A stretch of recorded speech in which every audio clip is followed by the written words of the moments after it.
Indoor gardening സീരീസിലെ മറ്റൊരു എപ്പിസോഡിലേക്ക് എല്ലാവർക്കും സ്വാഗതം.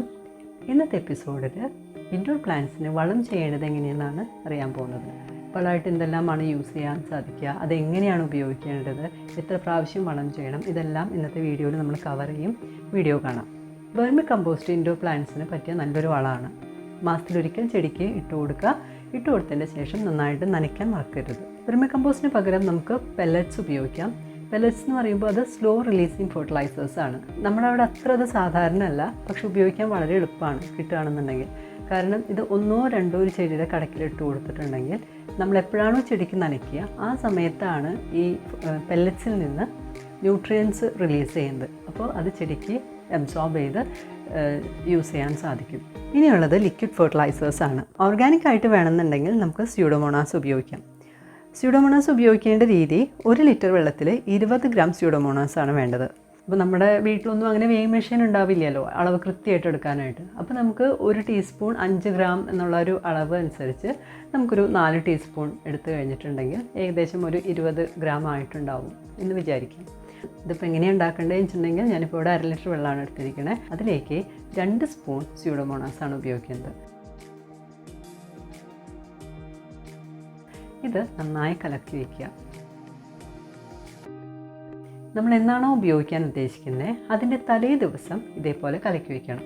അപ്പോൾ പിറ്റേ ദിവസം ആകുമ്പോഴേക്കും ഇതിലെ പൗഡർ, ടാൽക്കം പൗഡർ, അത് നമുക്ക് ആവശ്യമില്ലാത്തതാണ്. അത് താഴെ അടിയും. എന്നിട്ട് മുകളിലുള്ള തെളി മാത്രം അതിൽ നിന്ന് എടുത്ത് നമുക്ക് ചെടിക്കായിട്ട് ഉപയോഗിക്കാം. ഇനി കെമിക്കൽ ഫെർട്ടിലൈസേഴ്സ് ഉപയോഗിക്കാൻ ബുദ്ധിമുട്ടില്ലാത്തവരാണെന്നുണ്ടെങ്കിൽ നമുക്ക് NPK ഉപയോഗിക്കാം. NPK 19-19-19 അതല്ലെങ്കിൽ 20-20-20 നമുക്ക് യൂസ് ചെയ്യാവുന്നതാണ്.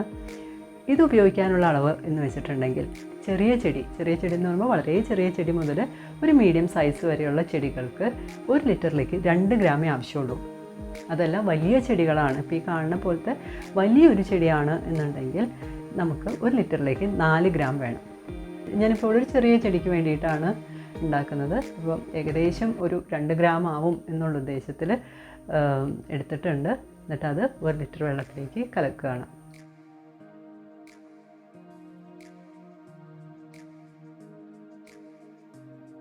ലിക്വിഡ് ഫെർട്ടിലൈസേഴ്സ് എല്ലാം തന്നെ ഫോളിയേജ് സ്പ്രേ ആയിട്ടാണ് യൂസ് ചെയ്യേണ്ടത്. അതായത് ഇലകളിൽ തെളിച്ചു കൊടുക്കണം. മാസത്തിലൊരിക്കൽ മാത്രം ലിക്വിഡ് ഫെർട്ടിലൈസേഴ്സ് ആണെങ്കിലും യൂസ് ചെയ്താൽ മതി.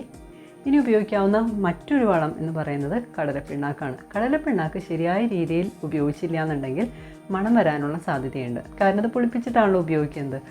കടലപ്പിണ്ണാക്ക് ഉപയോഗിക്കേണ്ട രീതി ഞാൻ വിശദമായിട്ട് മുൻപൊരു വീഡിയോയിൽ ചെയ്തിട്ടുണ്ട്. അതിൻ്റെ ലിങ്ക് നിങ്ങൾക്കിപ്പോൾ സ്ക്രീനിൽ കാണാം. അതല്ലെങ്കിൽ ഡിസ്ക്രിപ്ഷനിലും ഞാൻ കൊടുത്തിട്ടുണ്ട്. അറിയാത്തവരുണ്ടാവില്ല, എല്ലാവരും കടലപ്പിണ്ണാക്ക് ഉപയോഗിക്കുന്നവരല്ലേ. ഇൻ കേസ് ആർക്കെങ്കിലും അറിയാത്തവരുണ്ടെന്നുണ്ടെങ്കിൽ ആ ലിങ്ക് ക്ലിക്ക് ചെയ്ത വീഡിയോ കാണാം.